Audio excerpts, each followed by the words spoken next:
Unique, if you say unique, then it's not just Buddhism, all the religions, they are unique.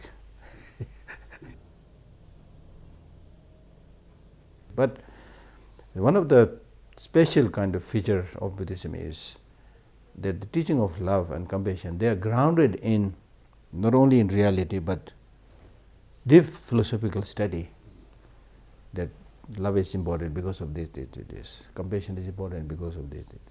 You know, it's basically the whole teaching is based on the law of nature. Yeah.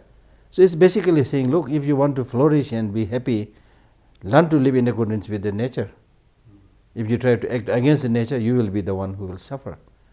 And that's the teaching. For example, when it talks about suffering, suffering is not something invented by Buddha. It is something that it's something law of nature. You know, it's something that we all have to experience. Similarly, when it talks about the transient nature or impermanent nature, it's not something invented by the Buddha. And he clearly says.